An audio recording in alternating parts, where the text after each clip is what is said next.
പാക് അധീന കശ്മീർ കത്തുകയാണ്. ഈ വാർത്ത ന്യൂസ് ഇന്ത്യ മലയാളം അടക്കമുള്ള മാധ്യമങ്ങൾ നിരന്തരം റിപ്പോർട്ട് ചെയ്തുകൊണ്ടിരിക്കുകയാണ്. ഈ പാക് അധീന കശ്മീരിൽ പാകിസ്ഥാൻ സൈന്യവും ISIയും ചേർന്ന് വലിയ വെടിവയ്പ് നടത്തി അവിടെയുള്ള ജനങ്ങളെ അടിച്ചമർത്താൻ ശ്രമിക്കുകയാണ് എന്നുള്ള റിപ്പോർട്ടുകളും നമ്മൾ പങ്കുവച്ചതാണ്. ഇപ്പോഴിതാ രാത്രികാല പ്രതിഷേധങ്ങളും പാക് അധീന കശ്മീരിൽ സജീവമാകുന്നു എന്നുള്ള റിപ്പോർട്ടുകൾ പുറത്തു വരികയാണ്. പാക് അധീന കശ്മീരിൽ വലിയ പ്രക്ഷോഭങ്ങൾ ഉയരുമ്പോൾ ഇതിൽ പതുങ്ങിയിരിക്കുന്ന ഇന്ത്യയുടെ ഒരു മുഖ്യ ശത്രുവുണ്ട്. അത് പാകിസ്ഥാൻ അല്ല, അത് ചൈനയാണ്.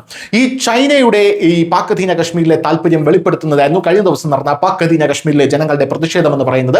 പാകിസ്ഥാൻ സേ ലഹെങ്കി ആസാദി എന്നാണ് അവർ ആദ്യം വിളിച്ചത്. രണ്ടാമത് വിളിച്ചത് ചൈന സേ ലഹെങ്കി ആസാദി, അതായത് പാകിസ്ഥാനിൽ നിന്ന് നമ്മൾ സ്വാതന്ത്ര്യം നേടുമെന്ന് അവർ വിളിച്ചു കഴിഞ്ഞ ശേഷം ചൈനയെ ഞെട്ടിച്ചുകൊണ്ട് ചൈനയിൽ നിന്നും ഞങ്ങൾ സ്വാതന്ത്ര്യം നേടും എന്നവർ വിളിക്കുന്ന ദൃശ്യങ്ങളാണ് ഇപ്പോൾ സമൂഹ മാധ്യമങ്ങളിൽ വൈറലായിക്കൊണ്ടിരിക്കുന്നത്. നമുക്കറിയാം, ചൈനയുടെ ബെൽറ്റ് ആൻഡ് റോഡ് കടന്നു പോകുന്നത്, സാമ്പത്തിക ഇടനാഴി കടന്നു പോകുന്നത് പാക് അധീന കശ്മീർ വഴിയാണ്.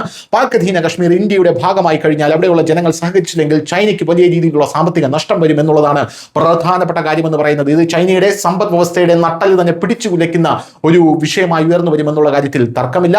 അവിടെയാണ് പാക് അധീന കശ്മീരിലെ ജനങ്ങൾ യാതൊരുവിധ പ്രേരണയുമില്ലാതെ എന്നാണ് നമ്മളിപ്പോൾ ധരിക്കുന്നത്, യാതൊരുവിധ പ്രേരണയുമില്ലാതെ ചൈനയ്ക്കെതിരെ അവർ രംഗത്തെത്തിയിരിക്കുന്നത്. ഇത് ചൈനീസ് അധികാര ഇടനാഴികളിൽ വലിയ കോളിളക്കം തന്നെ സൃഷ്ടിച്ചിട്ടുണ്ട് എന്നുള്ള കാര്യത്തിൽ സംശയമില്ല.